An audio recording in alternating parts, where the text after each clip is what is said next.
All right, good morning everybody. I'm at the beautiful Rainbow Gardens on Bandera, and I'm here to talk about doing some pruning on your roses.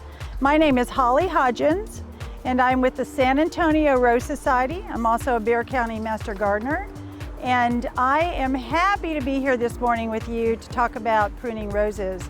San Antonio Rose Society is probably one of the most active rose societies in the country. We have probably upwards of 100 members. We meet monthly when we're not in COVID season. You can find us on Facebook.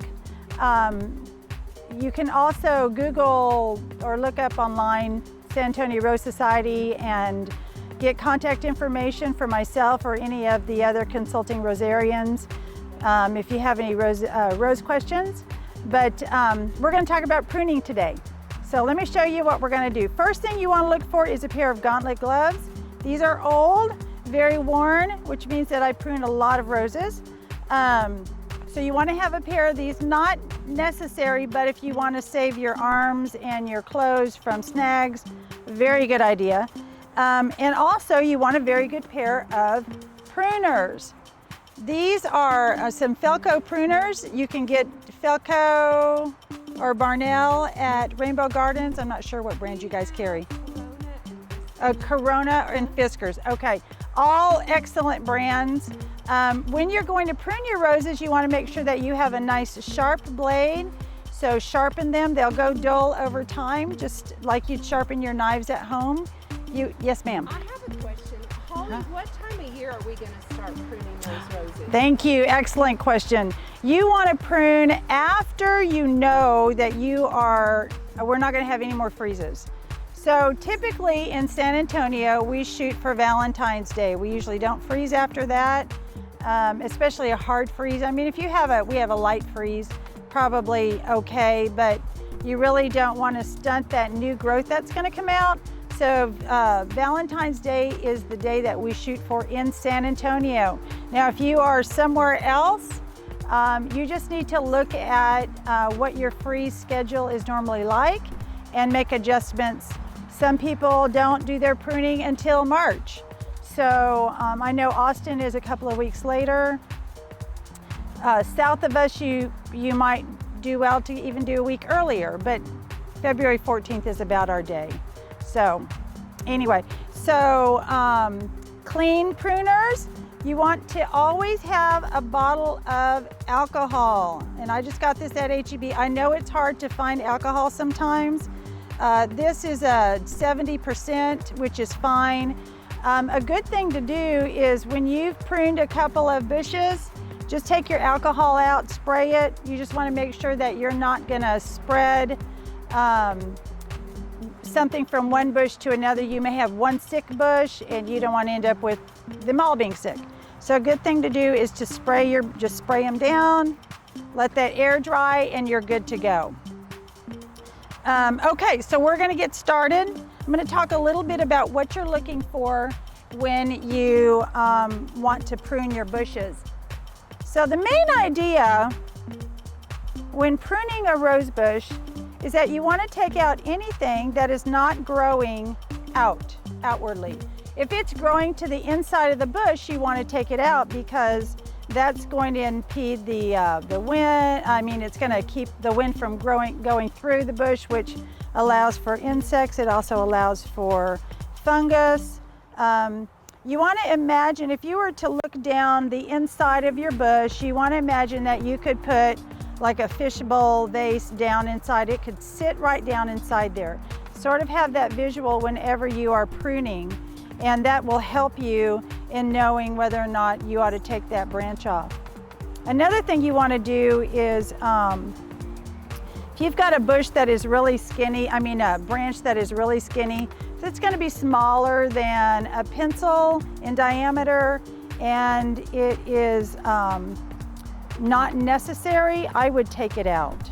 All right, so this is an example of a bush that's got things that are growing on the inside, stems that are growing on the inside, and these need to come out. So you're gonna look to see if you can have that little vase inset inside your bush, and then anything that's growing to the inside is going to come out.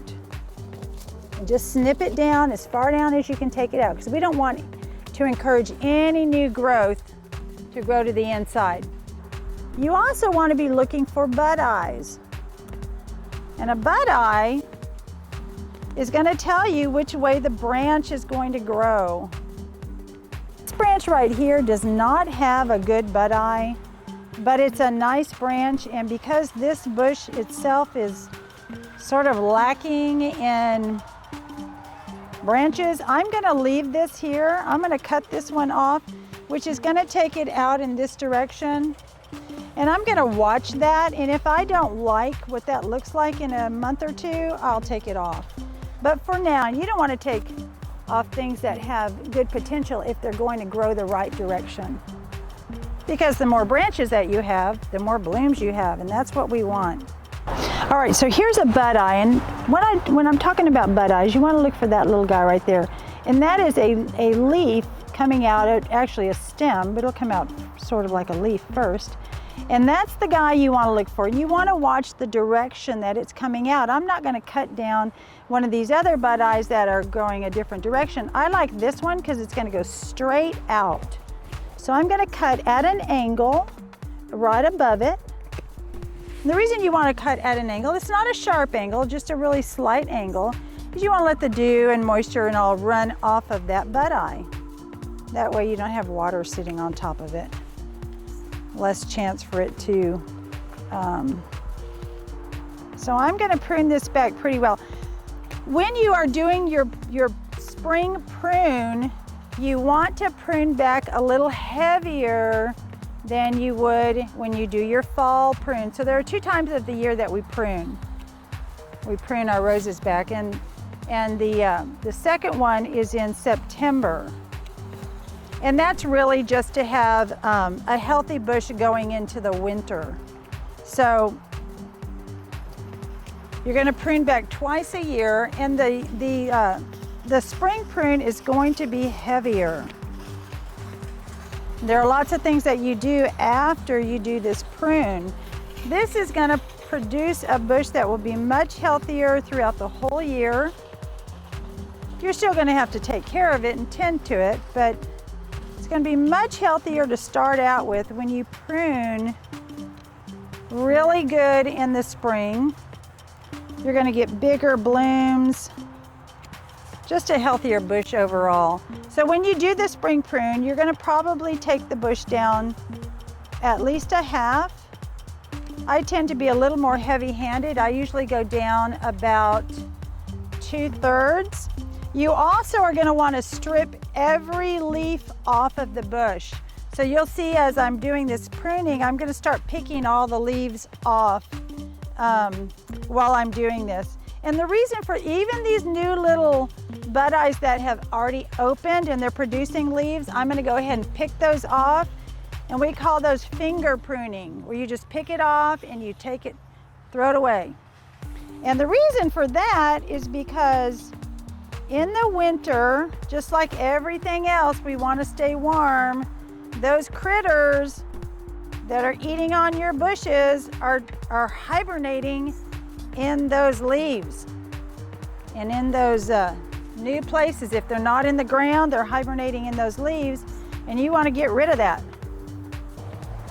One of the things I'm noticing on this bush too is that it's got some scale.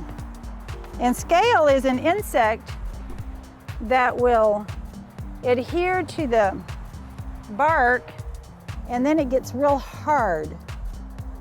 And it typically will show up in the wintertime when we're not outside taking care of our bushes. I know I've got it on mine at home.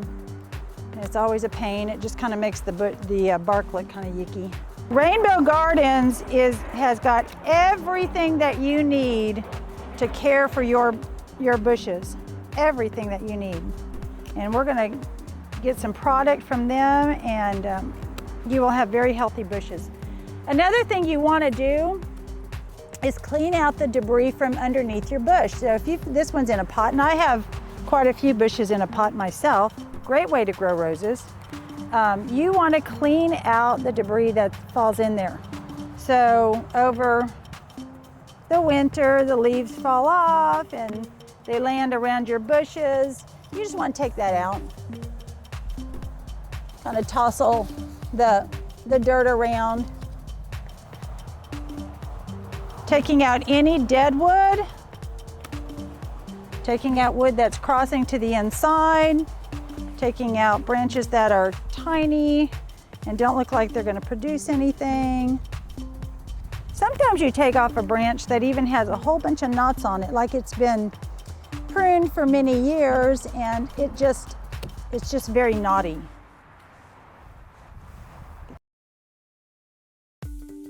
Right here, it looks to me like we have some damaged wood. This wood probably has had some branches rubbing up against it, and it's just not a healthy piece right here. I like the branch, I like the potential. I see a bud eye just below it that's gonna grow the direction that I want it to go. So I'm gonna cut this branch a little bit shorter. I typically try to stay a little bit higher than that, but I'm gonna cut this one a little bit shorter because of that damage there. There you go. So you want to take out dead wood. This right here is never going to produce a new branch. It's not going to do anything that's going to be healthy. And so you want to take a pair of loppers, and I'll show you my loppers better in a minute. But you want to take this off as best as you can.